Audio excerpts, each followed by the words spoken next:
Audio book वांग्मय 66 chapter 7 part 10। सद्भावनाएं बढ़ाने के लिए यह करें। दया, करुणा, सेवा, उदारता, सहयोग, परमार्थ, न्याय, संयम और विवेक की भावनाओं को जनमानस में जगाया जाना संसार की सबसे बड़ी सेवा हो सकती है। निष्ठुरता, संकीर्णता और स्वार्थपरता ने ही इस विश्व को नरक बना दिया है। यदि यहाँ स्वर्गीय वातावरण की स्थापना करनी हो तो इसका एक ही उपाय है कि मानवीय अंतःस्थल को निम्न स्तर का न रहने दिया जाए, उसकी प्रसुप्त सद्भावनाओं को जगाया जाए। भावनाशील व्यक्तियों को ही देवता कहा जाता है। जहाँ देवता स्वभाव के व्यक्ति रहते हैं, वहाँ ही स्वर्गीय शांति और समृद्धि रहती है। सद्भावनाओं के जगाने वाले और इस दिशा में कुछ ठोस प्रेरणा देने वाले कार्यक्रम नीचे दिए गए हैं। 77 सेवा कार्यों में अभिरुचि। व्यक्तिगत या सामूहिक रूप से ऐसे सेवा कार्यों का कुछ न कुछ आयोजन होते रहना चाहिए, जिससे आवश्यकता वाले व्यक्तियों की कुछ सहायता होती रहे और दुखियों को सुख मिले। ईसाई मिशनों में हर जगह चिकित्सा कार्यों को स्थान रहता है। प्राचीन काल में बौद्ध विहारों में भी ऐसी व्यवस्था रहती थी। रामकृष्ण परमहंस मिशन ने भी ऐसे ही चिकित्सालय जगह जगह बनाए हैं।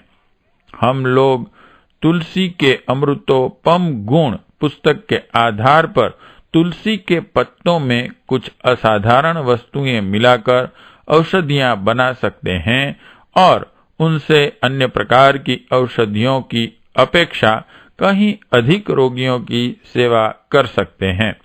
तुलसी के पौधे बोने और थोड़ा सा खर्च करने से इस प्रकार की हानि रहित चिकित्सा का क्रम हर जगह चल सकता है। सूर्य चिकित्सा की विधि भी इस दृष्टि से बड़ी उपयोगी हो सकती हैं। सेवा समितियां जिस प्रकार मेलों का प्रबंध, महामारी, दुर्घटना आदि से ग्रस्त लोगों की सहायता या दूसरे प्रकार के सेवा कार्य करती हैं, वैसे ही जनहित के कोई कार्य हमें भी करते रहने चाहिए, ताकि सद्भावनाओं को जगाने में सहायता मिले। अपंग भिक्षुओं के लिए निर्वाह साधन बनाने के प्रबंध भी उपयोगी रहेंगे। 78 सार्वजनिक उपयोग के उपकरण। अपनी समिति के पास कुछ ऐसे उपकरण रखे रहें जिन्हें लोग अक्सर दूसरों से मांग कर काम चलाया करते हैं। विवाह शादियों में काम आने वाले बड़े बर्तन, जल पात्र, फर्श बिछौने, नसैनी, लालटेनें, सजावट का सामान, कुएं में गिरे हुए डोल, रस्सी निकालने के कांटे, आटे की सेवई बनाना के मशीन जैसी छोटी मोटी चीजें एकत्रित रखी जाएं और उन्हें मरम्मत खर्च लेकर लोगों को देते रहा जाए, तो इससे भी सहानुभूति एवं सद्भावना बढ़ती है। 79 जीव दया के सत्कर्म।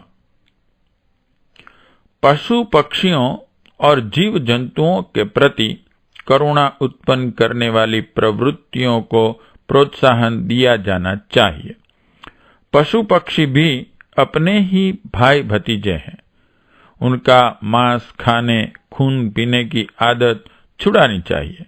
इससे आध्यात्मिक सद्गुण नष्ट होते हैं, नृशंसता पनपती है। चमड़ा भी आजकल जीवित काटे हुए पशुओं का ही आ रहा है। उसका उपयोग करने से भी पशु वध में वृद्धि होती है। हमें चमड़े के स्थान पर कपड़ा या रबड़ के जूते पहनकर काम चलाना चाहिए और दूसरी चमड़े की बनी वस्तुएं भी प्रयोग नहीं करनी चाहिए। मृग छाल भी आजकल हत्या किए हुए पशुओं की ही मिलती हैं, इसलिए पूजा में उनका प्रयोग नहीं करना चाहिए। जो रेशम कीड़ों को जिंदा उबालकर निकाला जाता है, वह भी प्रयोग न किया जाए। सामर्थ्य से अधिक काम लिया जाना, अधिक भार लादा जाना, बुरी तरह पीटना, घायल बीमारों से काम लेना, फूंका प्रथा के अनुसार दूध निकालना आदि अनेक प्रकार से पशुओं के साथ बरती जाने वाली नृशंसता का त्याग करना चाहिए।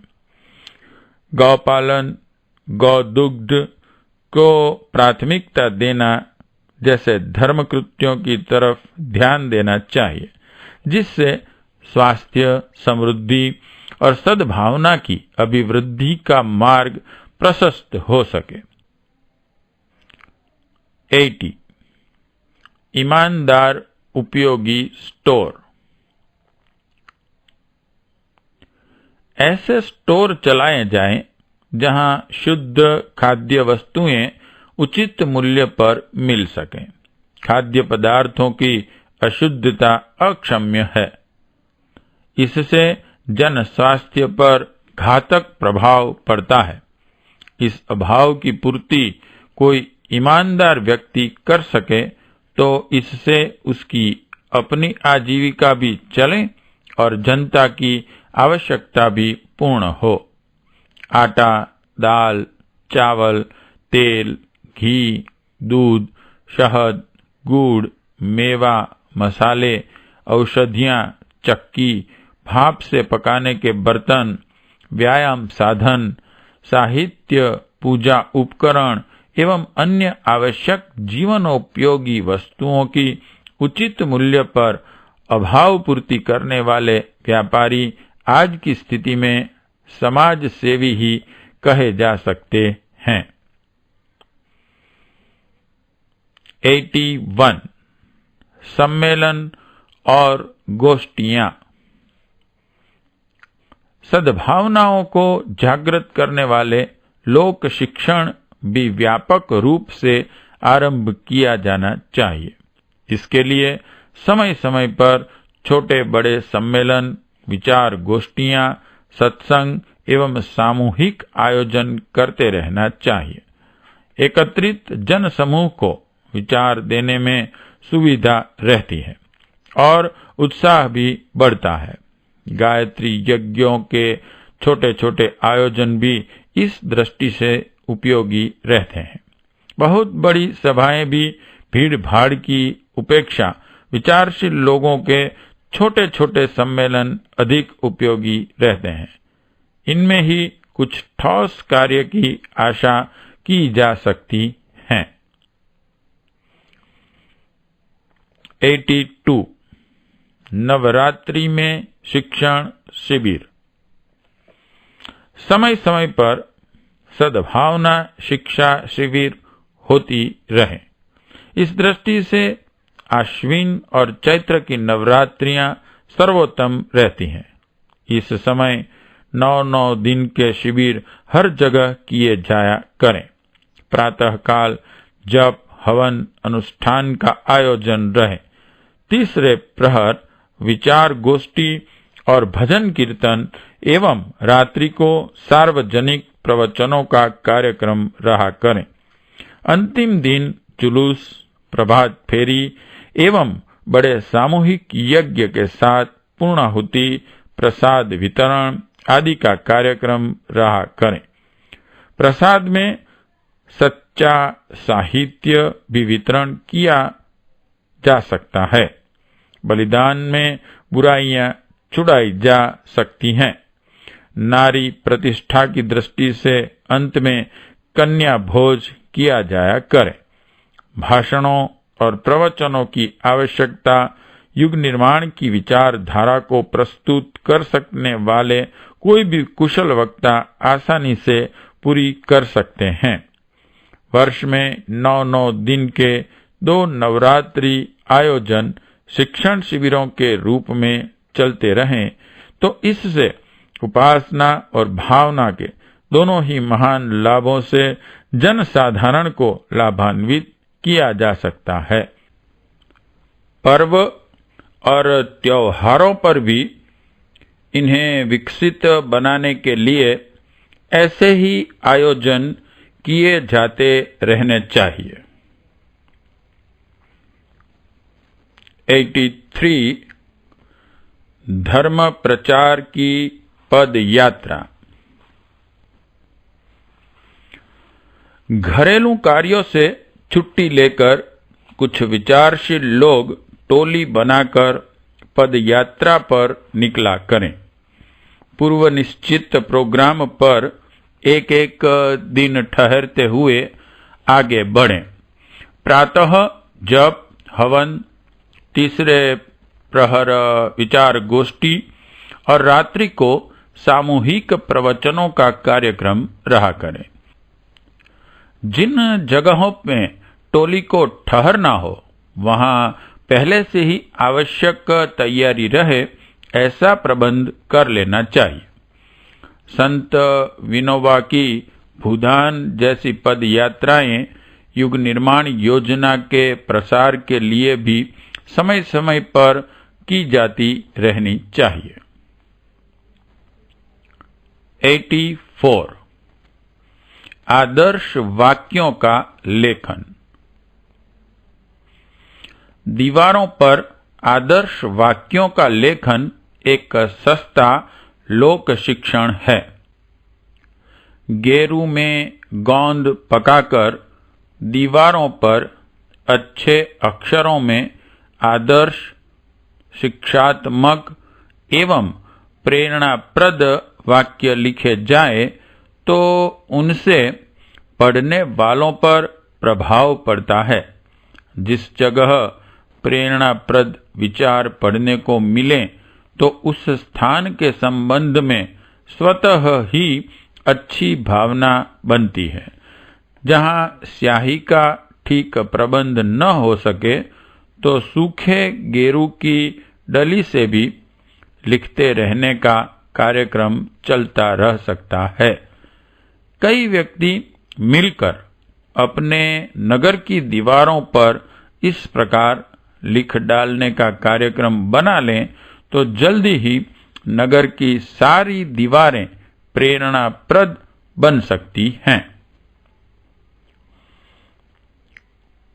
85 संजीवनी विद्या का विधिवत प्रशिक्षण।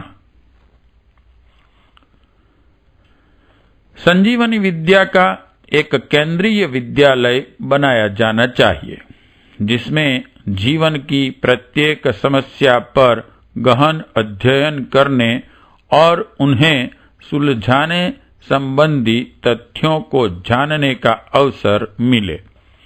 अव्यवस्था, ग्रह कलह, आर्थिक तंगी, विरोधियों का आक्रमण, अस्त व्यस्त दाम्पत्य जीवन, बालकों के भविष्य निर्माण की समस्या, आत्म कल्याण पक्ष की बाधाएं, गरीबी और असफलता, चिंता और उद्वेग, अयोग्यता एवं अशक्ति, प्रगति पथ के अवरोध आदि अनेक कठिनाइयों के हल व्यक्तिगत परिस्थितियों के अनुरूप सुलझाने का प्रशिक्षण उस विद्यालय में रहें।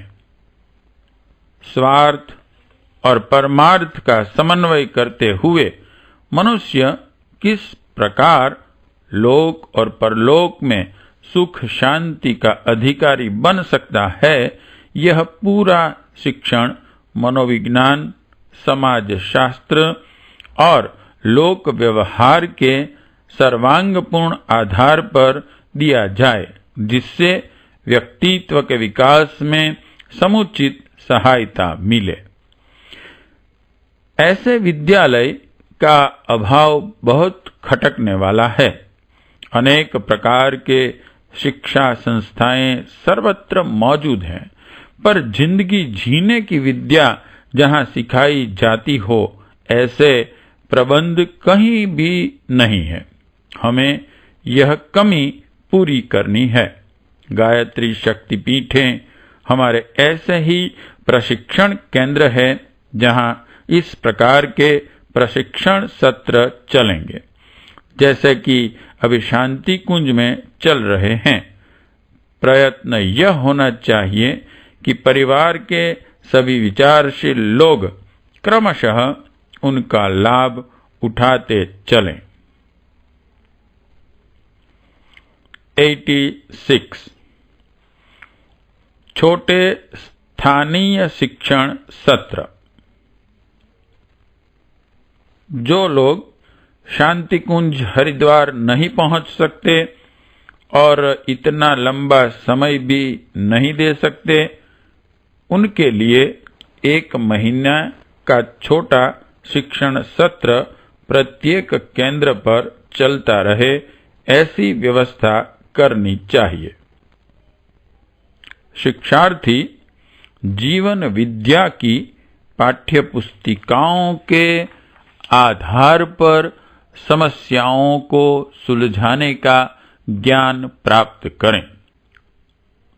इस प्रकार 1 महीने में 30 ट्रैक्टों का अध्ययन हो सकता है। अंतिम दिन समावर्तन होगा। शिक्षार्थियों के ज्ञान की परीक्षा भी हुआ करेगी। यह पाठ्य भी सस्ती ट्रैक्ट पुस्तिका के रूप में तैयार हैं। इसका प्रचलन आसानी से आरंभ कर सकते हैं। इन सत्रों के चलाने के लिए जगह जगह व्यवस्था की जाए, जिससे युग निर्माण के लिए आवश्यक संजीवनी विद्या का ज्ञान व्यापक बन सके। सद्भावनाओं को बढ़ाने के लिए हर प्रकार के प्रयत्न होने चाहिए। कुछ कार्यक्रमों का विवरण ऊपर दिया गया है। ऐसे और भी अनेक कार्य हो सकते हैं, जिन्हें परिस्थितियों के अनुरूप जनमानस में सद्भावनाएं बढ़ाने की दृष्टि से उत्साहपूर्वक कार्यान्वित करते रहना चाहिए। वाङ्मय 66 चैप्टर 7 पार्ट 10 समाप्त।